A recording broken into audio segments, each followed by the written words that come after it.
God bless you. Thank you. We are here today. It's a special program because I've got a special guest. Laura is with us, and we'll be talking about increasing opportunity for Black people in research. You know, most of the time I talk about myself. I'm doing research.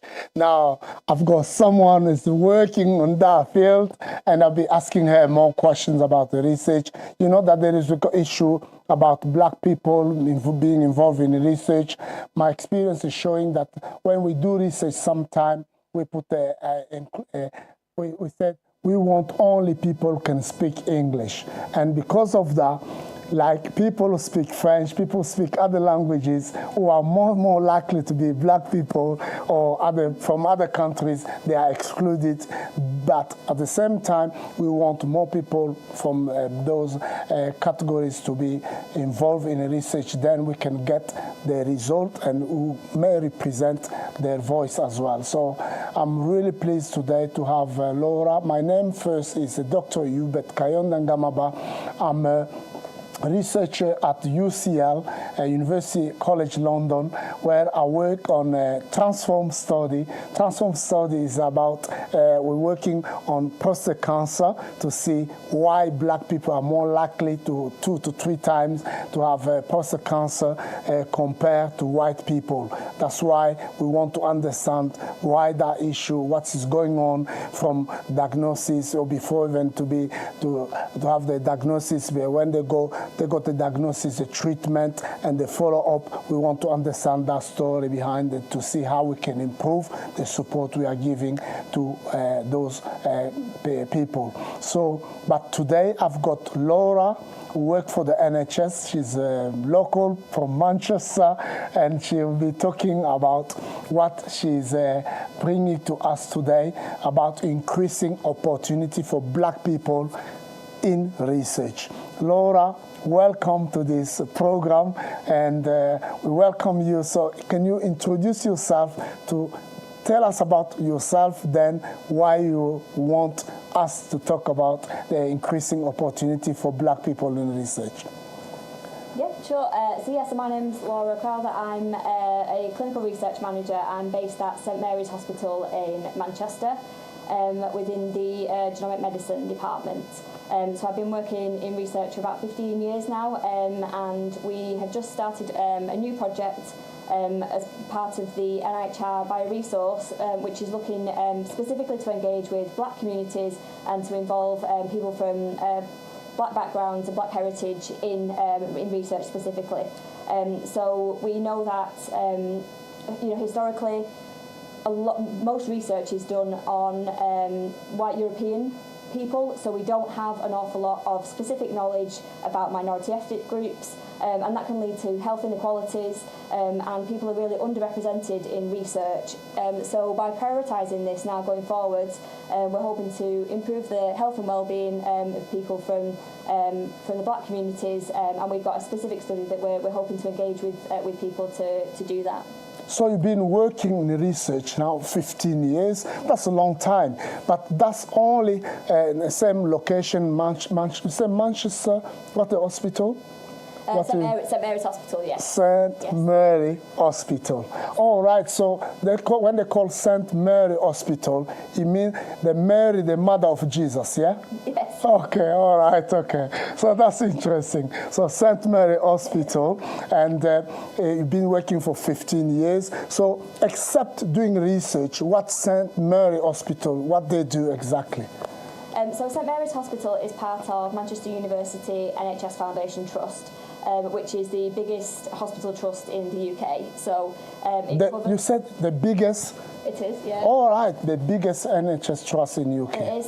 So it's there are lots of different hospitals within that. So the Manchester Royal Infirmary, there's the Manchester Royal Eye Hospital, Royal Manchester Children's Hospital, and St Mary's, and they're all based within central Manchester. Also part of our hospital trust, we've got North Manchester General Hospital, Wythenshawe Hospital, Trafford General Hospital. So it covers a really large portion of Manchester and Greater Manchester.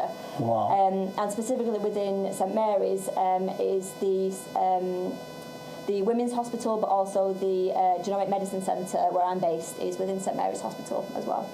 That's interesting. When you say except women, you got that part, your specialties. So what do you do in that part of, because except women hospital? So what do you do in that area, except women hospital? So within the genomic medicine department, I work within the research team. So it's a very research active department. We do a lot of lab-based research, a lot of patient-facing research, and we do clinical trials in specific conditions. So we do very early phase research, so phase 1 trials, where we're looking at the initial safety of some new treatments, some new interventions. We do sort of the later phase trials where we're looking to see how effective they are in bigger groups of people. And we also do a lot of work, because we're a genetics department, we do a lot of work looking at the genetic causes of conditions. So quite a lot of people have gone through life perhaps not having a formal diagnosis. They've had, symptoms. They might have been to lots of different. They might have been to their GP. They've been to lots of different departments, and there's not really been an answer for what's causing their symptoms. But there's been a lot of work in recent years, a lot of sort of developments within genetics, where we know now the genetic causes of far more conditions. So some of those are inherited conditions, some of them are genetic conditions which happen for the first time in a person, not necessarily inherited from their parents. But yeah, we're moving forward, and particularly in relation to people from the black communities. We know that, as I've said, there's real underrepresentation in the research that we've done up to this stage. So we want to make sure that going forwards, there are things that are tailored to people from different ethnic backgrounds, and we don't base all of our research on the sort of white European population, which is sort of the most represented in the research at the moment. That's interesting. So if we just arrived, we are here we're talking about increasing opportunity for black people in research, and you can share the information to other people, because this is interesting, because our focus to see how black people can have the opportunities, can be involved in research. And I've got Laura here, who works from St. Mary, who is based at St. Mary Hospital, and she's a clinical manager. Yeah, clinical trials manager. Yes, clinical trial manager. That means when people are doing research, it's Laura who manage all the research project. That's why she's a clinical trial manager. She'll be talking about how black people can be involved, and she's more involved in genetics. When we talk about genetics, it means when you got people, parents have got kind of thing of illnesses, and that can be passed to children, and they want to understand what kind of things. So it's really interesting for us to get a bit more from Laura. And Laura, you mentioned about this research.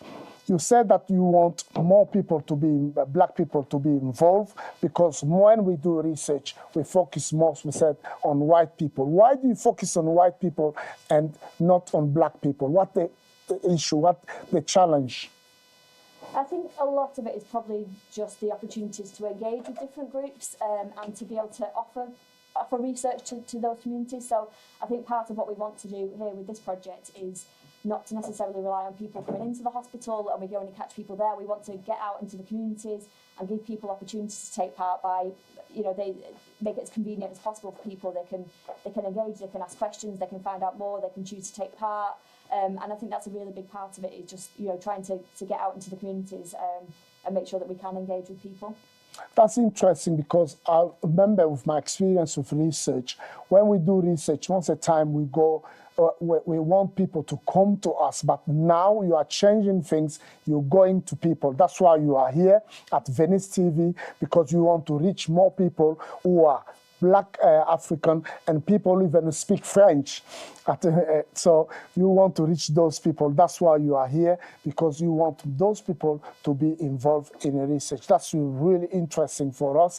And tell us about your research. What do you do exactly? So in terms of this project, yes. So this is part of a wider project called the NIHR Bioresource. So the Bioresource is a panel of more than 300,000 volunteers. So they're people that have already agreed to take part in this project. And there are different cohorts within that. So there's a large cohort looking at people with specific rare conditions. There are people with other common diseases, so IBD, immune-mediated inflammatory disease. We've got mental health bioresource. There's also general population, which means people can volunteer if they haven't got a health condition, but they're interested in taking part in research.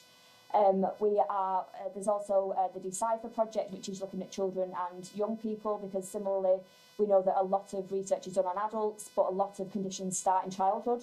So we need to find out more about that. Yes. And then there's, as I said, the one I'm particularly speaking about today is the IPO bioresource, which is the Improving Black Health Outcomes bioresource. So that's specifically looking at recruiting people from black communities. It can be people with or without health conditions. There's no exclusion criteria. It's just if you're 16 and over, you can volunteer to take part. It's a very straightforward study. It's just a single visit that requires, we would go through the study information, take consent if a person was interested in taking part.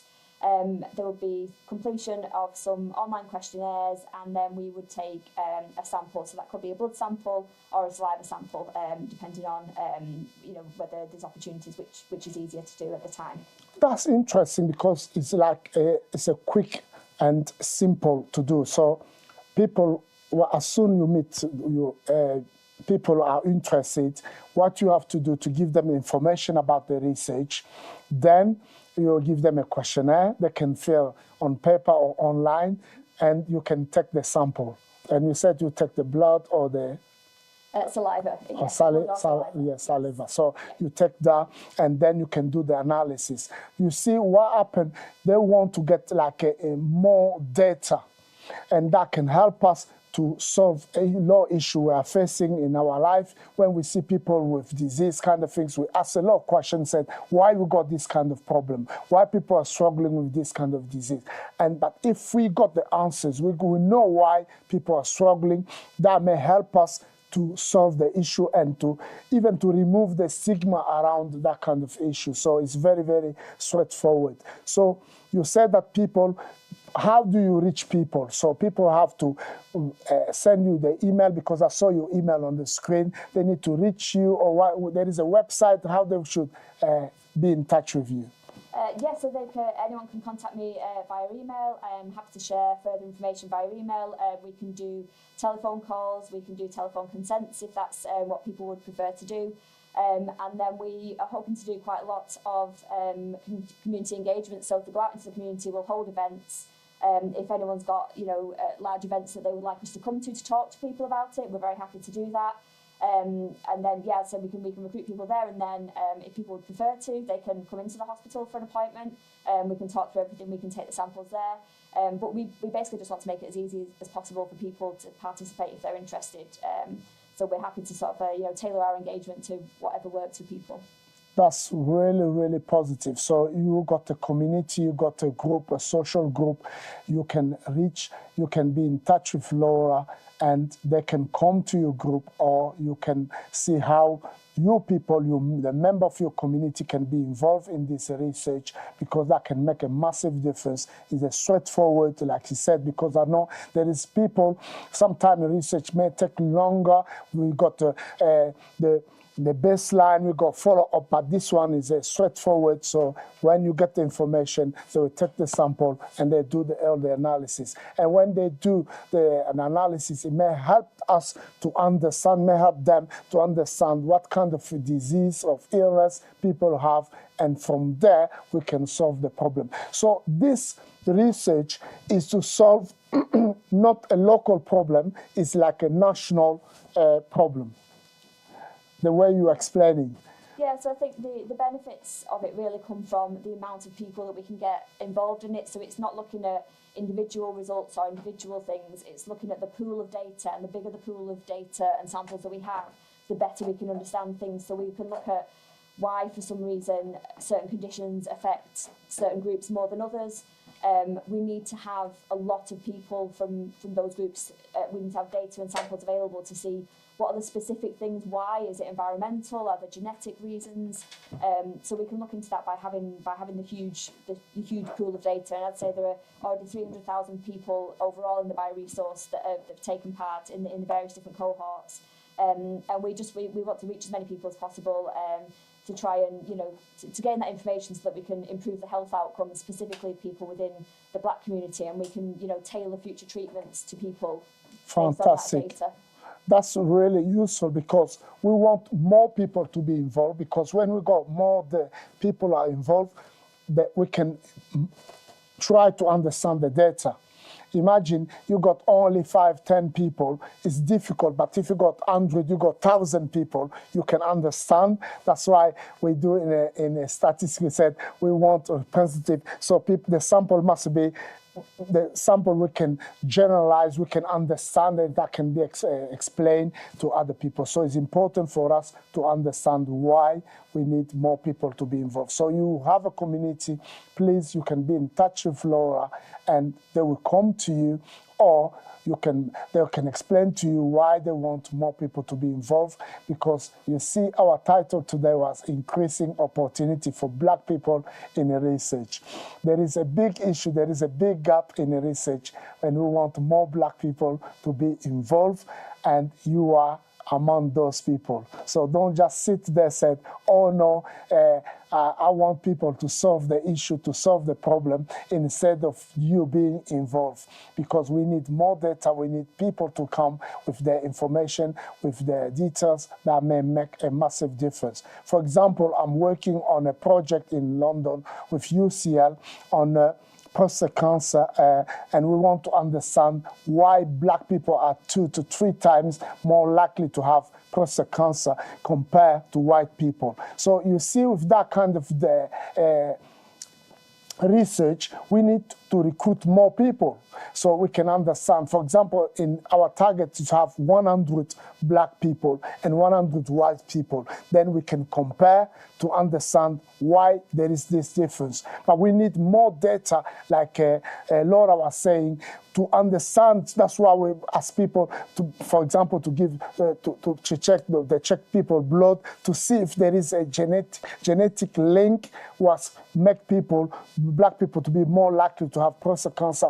And there is a lot of different kind of disease across the globe, and we can't solve that by not looking at the data. So it's important for you to be involved. Please, if people come and want to get more information about the research, be ready to be involved. That can make a massive difference. Be in touch with Laura, and that can be very, very useful in your life. And if they see, you can put us a leaflet about the prostate cancer, the research we're doing. That may help us as well. If there is people who got prostate cancer and who want to be taking part to this research I'm conducting for UCL, that will be very, very useful.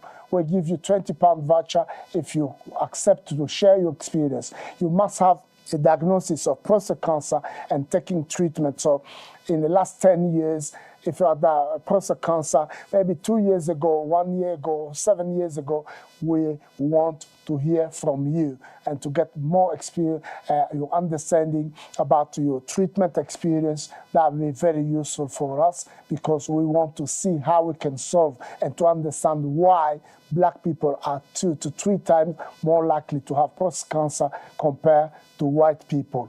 And it's not, and when we're looking at those people said, why that kind of things? It could be in different stories behind that. So we need to listen, we need to hear your story. That may help us to move forward. So if you see people coming and they're inviting you to take part in the research, please be involved, and that can make a massive difference.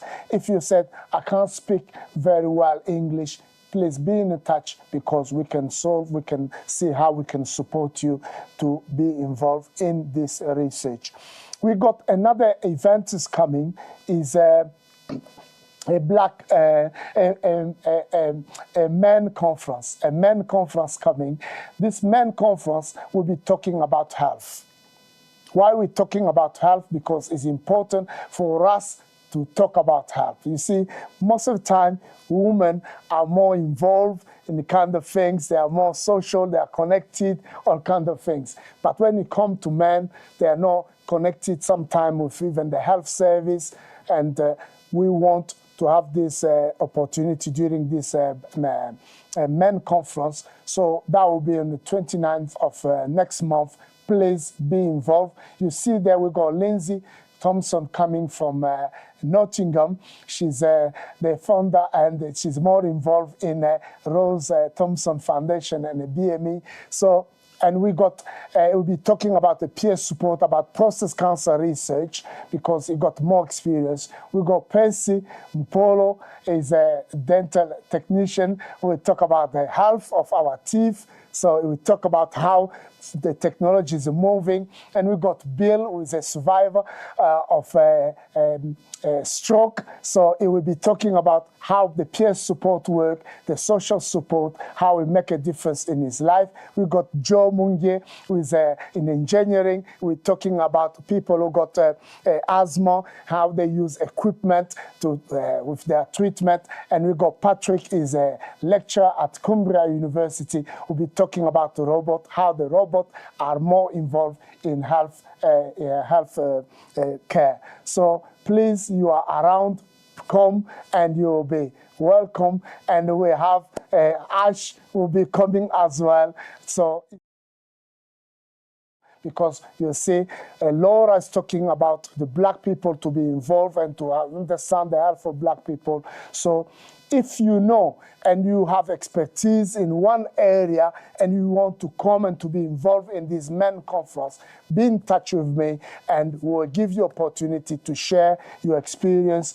And like Laura was sharing today, so they will have a table there and they will try to share what they're doing with their research to encourage black people with, to be involved in the research. And please be in touch with us and we'll be happy, because this conference is open. It's not. You don't have to pay for the conference. You got the QR code. If you scan the QR code, you go to Eventbrite, then you can register. Then we know in advance how many people are coming to this conference. So you are welcome to come. That will be at Victoria Hall in Bolton, is where we meet every Sunday afternoon from 2:30 to 5. So please feel free to come and to book and to tell us if you want to be involved. You got something to share during that men conference. We'll be happy. Women are also invited. So there is, it's not like, but it's men who will be leading the conference. We'll be talking about men health, but you are interested in men health and you want to be a man to be involved in research or in having a very good health. So please come and encourage them. You can come and share your experience. I remember the last conference, we had a lady who came from Bolton Hospital who came to share about why people need to go for the screening about cancer, so all kinds of things. So it's important for us to talk about health and to see how we can move forward. So Laura, before to finish, you have any message you want to pass to people listening to you now? It's your first time to come at Venice TV and you'll be talking to many, many black people who follow Venice TV, who are just there listening to you. Do you have any message, last message you want to pass to people? Just really for people to come and get involved, because we want to make sure that we understand the health needs of people in the black community. We want to give people opportunities to take part in research and to really help to tailor future health interventions and to sort of remove the health inequalities that exist at the moment. So we just encourage anyone to get in touch if you've got questions, if you'd like to take part, anything. You've got my email address there. So yeah, get in touch with us if you're interested in finding out more. Fantastic. So you want to remove the health inequality. So it's very important, be involved. That will make a massive difference. Instead of just sitting there and say, oh no, they don't look after us, there is things we don't understand. So this is an opportunity for you to be involved. And if you want to work in that field, that should be a very good connection as well. That'll be a starting point. Be in touch with Laura. That can make a massive difference. You are a nurse, you are someone who studied in that, you are a medical person or researcher. Please be in touch. That can make a massive difference within our community, because we want black people to be involved in research and to reduce health inequality. That's our goal. That's why we've been talking about increasing opportunity for Black people in research. Thank you so much for having us today. So today was more focused on health, on see how Black people can be involved in research, and know that there is a lot of white people who want to be involved to support Black people or who are involved in research. For example, in the project I'm working on prostate cancer, and there is a lot of white people who are more interested in prostate cancer and who are involved. So the idea is to tackle or to reduce health inequality. That's why we're giving our time. We spend hours, we spend days to look at this and to work on this research project. So God bless you so much for being with us today, and be connected. If you have any question, you can be in touch with Venice TV, or you want to support, or you can be in touch directly to Laura, and you can see the email is there. You can be in touch, and she'll be willing and she'll be happy to support you if you want to be involved in a research. God bless you so much. Thank you for having us. After that, you'll see there is people from a frater church saying there is hope for your future. There is hope for our future. We need to remember that. You may be facing difficulties. You may feel lonely. You may feel depressed. Do not give up. There is people around. There is people who can give you support. Talk to people. Go to people who you trust. People maybe from your family or friend, from your community. Every Sunday, we meet every Sunday in the afternoon at Victoria Hall. Come and you see young people, you see adults, you see children. We are there and we can support you. So you are not alone. With God, nothing is impossible. So let's work together, because we want to tackle health inequality, and we want you to remember that there is hope for your future. God bless you. Thank you.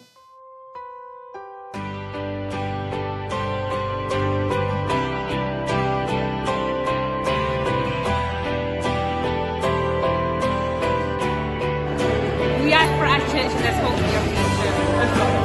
We are for the church, there is hope for your future. Hi, we are in front of church, there is hope for your future. We are in front of church, and there's hope for your future. We are a frater church, and there is hope for your future. Hey guys, we are a frater church, and there's hope for your future. Hi guys, we are in front of church, and there's hope for your future. Go. We are